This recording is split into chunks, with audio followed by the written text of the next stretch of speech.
اچھا حضور، جو لوگ محرم کے بغیر عمرہ کے لیے جاتے ہیں یا حج کے لیے جاتے ہیں تو وہ گنہگار ہوں گی؟ بالکل گنہگار ہوں گے، کسی کو ساتھی بنا دیا جاتا ہے اور ہر قدم پر گنہگار ہوں گے۔ عورت کے لیے شرعی سفر محرم کے ساتھ کرنا یہ لازمی اور ضروری ہے، اور محرم اس کو کہتے ہیں جس کے ساتھ ہمیشہ کے لیے نکاح حرام ہوتا ہے، اس لیے ان کے ساتھ ہی سفر کیا جائے۔ اوروں کو بھائی بنا لینے سے یا بھائی کہہ دینے سے کوئی بھائی نہیں ہو جاتا، اس لیے عمرہ کا سفر ہو یا حج کا سفر ہو یا شرعی سفر ہو، عورتیں ان تمام اسفار کو اپنے محرم کے ساتھ ہی کیا کریں۔ حضور، یہ شادی کا موسم چل رہا ہے اور بہت ساری شادیاں ہو رہی ہیں الحمدللہ، تو حضور موجودہ زمانے میں مہر کی مقدار کیا ہے؟ مہر کتنا ادا کرنا چاہیے؟ اور کچھ لوگ ایسے ہیں کہ مہر جو ہے دیتے نہیں عورت کو اور ایسے ٹالتے رہتے ہیں، تو ان کے بارے میں کچھ وعید ہے قرآن و حدیث کی روشنی میں، اس کا جواب طلب کیا گیا ہے۔ چاندی کے آج کے بھاؤ کے حساب سے، چونکہ چاندی کا بھاؤ جیسے گھٹے گا بڑھے گا تو مہر کی مقدار بھی کم زیادہ ہوگی۔ فی زمانہ کم از کم مہر 2500 روپے کم سے کم رکھنا چاہیے، 2500 سے 3000 یہ کم سے کم رکھنا چاہیے، اور زیادہ سے زیادہ مقدار اللہ کے حبیب صلی اللہ علیہ وسلم نے عورتوں کی مرضی پر چھوڑ دیا ہے۔ لیکن مہر مقرر کرتے وقت عورتوں کو بھی یہ خیال کرنا چاہیے کہ وہ شوہر کی حیثیت کو دیکھیں، کیونکہ اللہ کے حبیب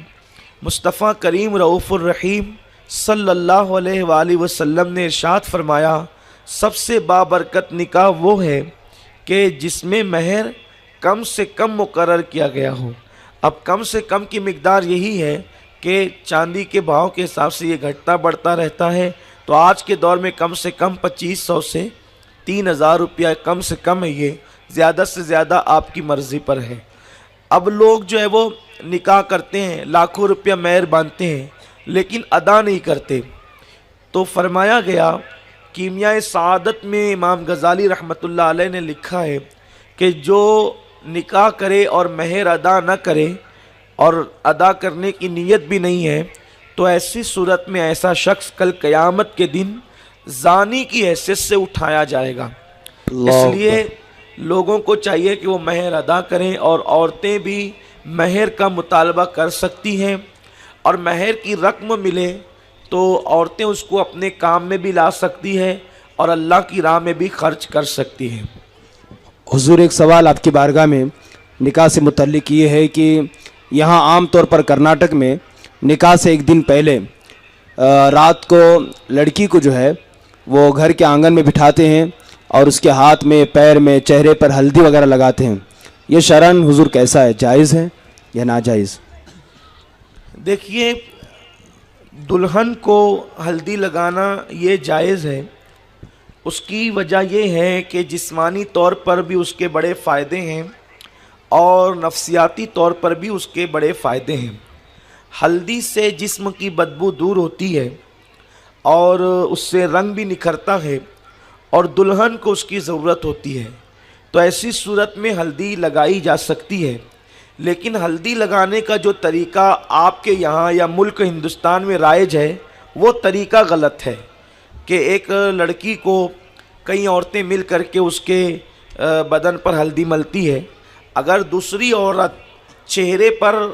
اور اعضائے وضو پر، یعنی کونیوں تک، ہاتھ پر اور پیر پر اگر ملے تو اتنا ٹھیک ہے، لیکن ہمارے علاقے میں ہمیں پتہ ہے، آپ کے علاقے کا نہیں معلوم، عورتیں جو ہے وہ اس دلہن کے پورے جسم پہ ہلدی ملتی اپنے ہاتھ سے۔ تو ایک عورت جیسے ایک مرد جیسے دوسرے مرد سے اپنا سطر چھپانا مرد کے لیے یہ فرض ہے، ناف سے لے کر گھٹنے تک کا حصہ، ایسے ہی عورت کو اپنا پورا بدن دوسروں سے، مرد اور عورتوں سے چھپانا فرض ہے۔ چہرہ اور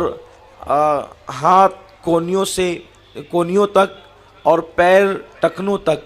یہ دوسری عورتوں سے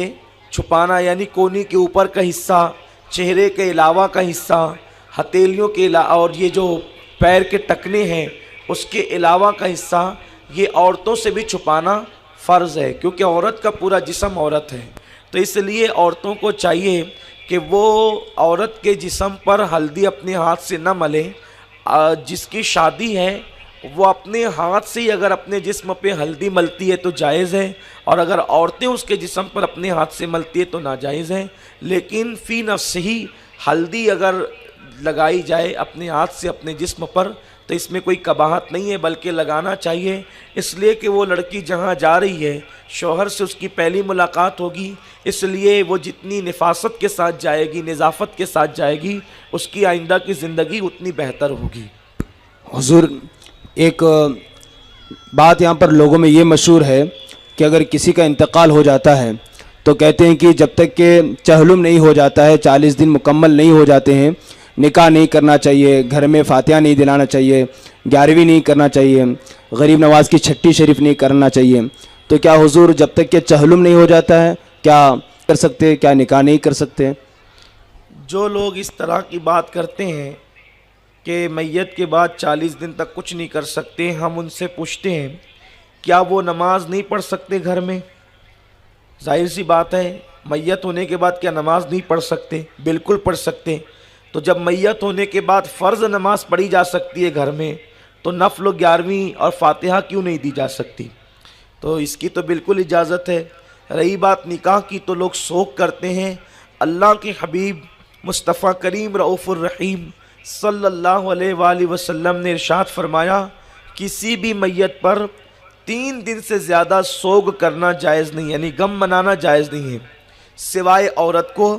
کہ عورت اپنے شوہر کی میت پر 4 مہینہ 10 دن تک سوگ کر سکتی ہے، اور باقی دوسرے لوگ کسی بھی میت پر 3 دن سے زیادہ سوگ کریں تو یہ ناجائز، وہ گناہ ہے۔ تو اس لیے شادی بھی ہو سکتی ہے، فاتحہ بھی ہو سکتی ہے، ختنہ بھی ہو سکتی ہے، ہر خوشی کا کام آپ 3 دن کے بعد کرنا چاہیں تو کر سکتے ہیں۔ 40 دن تک نہ کرنا یہ خالص جہالت ہے اور یہ بری بات ہے، ایسا بالکل نہیں ہے۔ اسی کے ضمن میں حضور کی بارگاہ میں ایک سوال یہ ہے کہ اپنے خاندان میں کچھ لوگ ہیں کہ وہ سالہ سال 11ویں شریف مناتے ہیں اور یہ عقیدہ رکھتے ہیں کہ اگر اس سال ہم نے 11ویں نہیں منائی تو کوئی نہ کوئی مصیبت ہم پر آ پڑے گی، تو 11ویں منانے کے لیے قرضہ لے کر کے 11ویں مناتے ہیں، چاہے اس کے لیے انہیں سود سے ہی پیسہ لینا کیوں نہ پڑے، لے کر کے 11ویں مناتے ہیں، اور ان کا عقیدہ یہ بنا ہوا ہوتا ہے کہ اگر ہم 11ویں نہیں منائیں گے تو ہمارے گھر میں کوئی مصیبت آئے گی۔ تو اس طرح کا عقیدہ رکھنا اور قرض لے کر کے 11ویں شریف منانا یا چھٹی شریف منانا شرعاً کیسا ہے؟ یہ بھی نامناسب ہے۔ آپ سے میں پوچھنا چاہتا ہوں، ہم یہ کیوں نہیں سوچتے کہ اگر نماز نہیں پڑھیں گے تو مصیبت میں مبتلا ہو جائیں گے، فرض نماز چھوڑتے ہیں اور نفل 11ویں شریف کے لیے یہ سوچتے ہیں کہ نہیں کریں گے تو مصیبت میں مبتلا ہو جائیں گے۔ یہ ایک نفل کام ہے، اگر اللہ نے دیا ہے تو آپ کریں، اور اگر نہیں آپ کے پاس ہے تو قرض لے کر کے نہیں کرنا چاہیے، کیونکہ یہ نفل ہے، نفل کے لیے قرض دار ہونا مناسب نہیں ہے۔ اور پھر معاذ اللہ اس پر طرفہ یہ کہ لوگ سود سے قرض لیتے ہیں۔ اللہ کے حبیب صلی اللہ علیہ وآلہ وسلم نے ارشاد فرمایا کہ جو سود لے اس پر بھی لعنت، جو سود دے اس پہ بھی لعنت، جو سود لکھے اس پہ بھی لعنت، جو گواہ بنے اس پہ بھی لعنت۔ تو اللہ کے حبیب صلی اللہ علیہ وسلم نے سود لینے اور دینے والوں پہ لعنت فرمائی ہے، تو آپ نے ایک نفل کام کے لیے اپنے سر لعنت لی، یہ کون سی عقل مندی ہے؟ اس لیے اللہ دے تو کریں، اور اگر نہیں ہو تو کوئی ضروری نہیں ہے کہ 11ویں کی دیگ پکائیں۔ 11ویں کا مطلب یہ نہیں ہے کہ دیگ ہی پکے، 11ویں کا مطلب یہ نہیں ہے کہ 50-100 لوگ کو دعوت ہی ہو۔ 11ویں شریف کی نیاز شکر پر بھی ہو سکتی ہے، 11ویں شریف کی نیاز گڑ پر بھی ہو سکتی ہے، 11ویں شریف کی نیاز چنوں پر بھی ہو سکتی ہے، 11ویں شریف کی نیاز ایک گلاس پانی پر بھی ہو سکتی ہے۔ غوث پاک کی بارگاہ میں تمہاری بریانی اور دیگیں نہیں پہنچتی، غوث پاک کی بارگاہ میں تمہاری نیتیں اور محبت پہنچا کرتی ہے۔ اس لیے جتنی اچھی نیت سے کرو گے، ہمارے مٹکوں میں تو پانی موجود ہی رہتا ہے، تو پھر ہم سود لے کر کے 11ویں کیوں کریں؟ ایک گلاس پانی رکھ دیں اور اسی پر فاتحہ پڑھ دیں، ہو گئی 11ویں۔ 11ویں کے لیے کوئی لازمی ہے کہ ہم معاذ اللہ شوبازی ہی کریں، بلکہ اس سلسلے میں اپنی بہنوں کی اصلاح کے لیے ایک حکایت پڑھتا ہوں۔ حضرت شاہ ولی اللہ محدث دہلوی رحمۃ اللہ تعالی علیہ فرماتے ہیں کہ میرے والد بزرگوار حضرت شاہ عبدالرحیم دہلوی رحمۃ اللہ علیہ ہر سال آقائے کریم صلی اللہ علیہ وسلم کی نیاز 12ویں شریف میں کراتے تھے، ربیع الاول کی 12 تاریخ کو، اور پابندی سے کراتے تھے۔ ایک دن 12ویں شریف آ گئی اور آپ کے پاس نیاز کرنے کے لیے پیسے نہیں تھے، تو آپ بڑے پریشان ہوئے، اور شاہ عبدالرحیم محدث دہلوی رحمۃ اللہ علیہ نے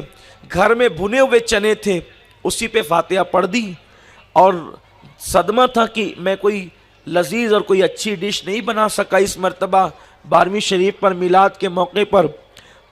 آپ کی آنکھ لگی صدمے میں، تو آپ نے کیا دیکھا کہ اللہ کے حبیب صلی اللہ علیہ وسلم موجود ہیں اور وہی بھنے ہوئے چنے سرکار کے سامنے رکھے ہوئے ہیں۔ سرکار اپنے صحابہ سے کہتے ہیں لو عبدالرحیم نے بہت محبت کے ساتھ بھیجا ہے۔ تو پتہ چلا کہ وہاں ڈش نہیں دیکھی جاتی، لذیذ پکوان نہیں دیکھے جاتے، وہاں تو دل کی عقیدت دیکھی جاتی ہے۔ دل کی عقیدت جتنی مضبوط ہوگی اتنا ہی وہاں مقبولیت ہوگی۔ اس سے پتہ چلا کہ جو لوگ نیاز اور فاتحہ سے منع کرتے ہیں کہ مت کرو مت کرو مت کرو، وہ جاہل لوگ ہیں، اور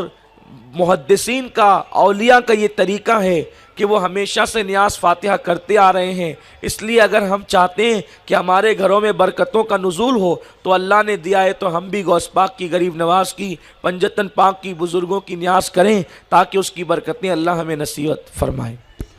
حضور کی بارگاہ میں ایک سوال یہ ہے کہ ابھی چند دنوں پہلے ہبلی میں کچھ لوگ آئے تھے حجامہ کرانے کے سلسلے میں، تو کافی لوگوں کو حجامے کے متعلق معلوم نہیں ہے، تو یہ حجامہ کیا ہے اور اس کے فائدے کیا ہیں، اور حجامہ کرانا حضور کیسا ہے، اور حجامے کے بارے میں ہمارے سامعات کو مختصر انداز میں ایسی باتیں پیش کر دیں کہ وہ آسان انداز میں اس کو سمجھ جائیں کہ کافی پریشان تھی اس چیز کو لے کر کے۔ حجامہ کرانا یہ سنت ہے۔ اللہ کے حبیب مصطفیٰ کریم رؤوف الرحیم صلی اللہ علیہ وسلم جو ہے وہ حجامہ کرواتے تھے، اور حجامے کی برکت سے بہت ساری بیماریاں دور ہوتی ہیں۔ اس کی وجہ یہ ہے کہ انسان کا فاسد خون اگر کچھ مقدار میں نکال لیا جائے تو اس کی برکت سے انسان بہت ساری بیماریوں سے محفوظ ہو جاتا ہے، اور اللہ کے حبیب صلی اللہ علیہ وسلم حجامہ کرواتے تھے۔ تو اگر کوئی حجامہ سنت کی نیت سے کروائے تو اس کو 100 شہیدوں کا ثواب بھی ملے گا انشاءاللہ، کیونکہ آقائے کریم صلی اللہ علیہ وسلم نے فرمایا من تمسک بسنتی عند فساد امتی فلہ اجر 100 شہید، کہ جس نے میری ایک سنت کو زندہ کیا اللہ اسے 100 شہیدوں کا ثواب عطا فرماتا ہے، اور بہت ساری بیماریوں سے اللہ ہمیں نجات بھی عطا فرمائے گا۔ تو حجامہ کرانا سنت ہے، اس کو